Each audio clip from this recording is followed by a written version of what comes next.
जनवरी में 4 अक्षर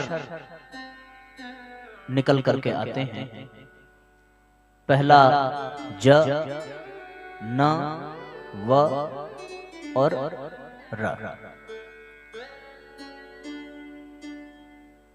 इन 4 अक्षरों से मिलकर के हम लोग जनवरी को पुकारते हैं। तत्व की दृष्टि से, ज्ञान की दृष्टि से देखें तो जनवरी का पहला अक्षर ज, ये हमें जागने की ही शिक्षा देता है। ज यानी उठो, जागो, जागृति का संदेश इसके पहले अक्षर से हमें प्राप्त होता है। जगने का संदेश मिल गया तो व्यक्ति जग जाए। अच्छा, जगे पर उसके सामने कोई लक्ष्य ना हो तो वो जग के फिर सो जाएगा। ये तो हम सब ने अपने जीवन में अनुभव ही किया होगा। सवेरे कहीं जल्दी जाना हो, एक सामने लक्ष्य हो कि हाँ भाई ये काम करना है, तो फिर व्यक्ति जगता है और जग करके उस काम में लग जाता है। पर जिसके सामने कोई काम ही ना हो तो वो जगेगा, वो सोचेगा कि अभी क्या करेंगे, उठ करके फिर सो जाएगा। जगाना ही पर्याप्त नहीं है, जगाने के पश्चात जगे हुए व्यक्ति को किसी काम पर लगाना बहुत आवश्यक है।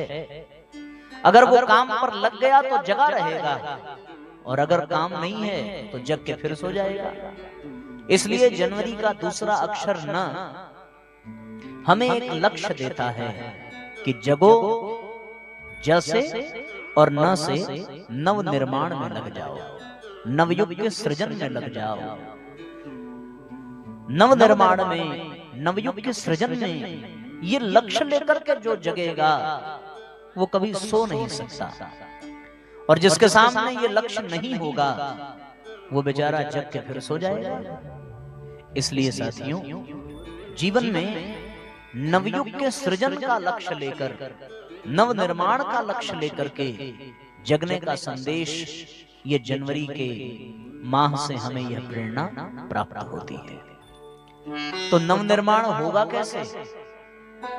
यहाँ परम पूज्य गुरुदेव का सूत्र निकल करके आता है, और गुरुदेव का सूत्र क्या कहता है कि व्यक्ति युग का निर्माण तभी कर सकता है, नवयुग का सृजन तभी कर सकता है जब वो अपना निर्माण कर ले। जब तक अपना निर्माण नहीं होगा तब तक साथियों नवयुग का निर्माण संभव नहीं है, तब तक युग निर्माण संभव नहीं है। पहले हम बदलेंगे तब युग बदलेगा, हम सुधरेंगे तब युग सुधरेगा। तो ज से जगो, न से नवयुग के निर्माण में लगो, लेकिन पहले अपना निर्माण करो। तो फिर जनवरी का वह अक्षर हमें व्यक्ति निर्माण की प्रेरणा देता है, वह यानी व्यक्ति निर्माण। यहीं से जीवन की यात्रा शुरू होती है। व्यक्ति निर्माण करने वाला ही नव निर्माण कर सकता है, नवयुग का निर्माण कर सकता है। और व्यक्ति निर्माण करने के पश्चात फिर हम किसी गुफा में, किसी कंदरा में बैठ न जाएं। बहुत से लोग ऐसे हैं जो केवल व्यक्ति निर्माण में अपने आप को लगा देते हैं। पर साथियों, केवल व्यक्ति निर्माण ही जीवन का लक्ष्य न हो, जीवन का लक्ष्य थोड़ा और आगे होना चाहिए। घटना आती है, गुरु गोविंद सिंह जी रास्ते से जा रहे थे और उन्होंने एक बंदा को साधना में बैठे हुए देखा, ध्यान में बैठे हुए देखा। गुरु गोविंद सिंह बंदा से कहते हैं कि बंदा, क्या ये सही समय है ध्यान करने का? क्या ये सही समय है साधना करने का? जब हमारे देश में आक्रांताओं के निरंतर आक्रमण हो रहे हो, जब पाश्चात्य जगत के लोग हमारे देश पर कुदृष्टि डाल करके बैठे हों, जब मुगलों का साम्राज्य हिंदुत्व को मिटा देना चाहता हो, जब हिंदुओं की बलि चढ़ाई जा रही हो, उनकी शिखा काटी जा रही हो, उनके सूत्र छीन लिए जा रहे हो, हिंदुओं की स्त्रियों की इज्जत लुटी जा रही हो, तो यहाँ बैठ करके ध्यान करना, यहाँ बैठ करके साधना करना तुम्हें शोभा देता है?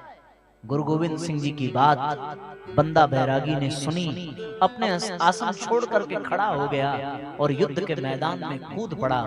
बंदा बैरागी ने गुरु गोविंद सिंह जी के 5 प्यारों और उनके 4 पुत्रों का बदला लिया। उन मुगलों के शिविर में त्राही त्राही मचा दी बंदा बैरागी ने। तो साथियों, केवल व्यक्ति निर्माण, ध्यान साधना करके केवल अपना निर्माण ही करना लक्ष्य ना हो। जनवरी का अंतिम अक्षर जो र है वो हमें राष्ट्र निर्माण की प्रेरणा देता है। हम अपना व्यक्ति निर्माण करें तो राष्ट्र निर्माण के उद्देश्य से करें।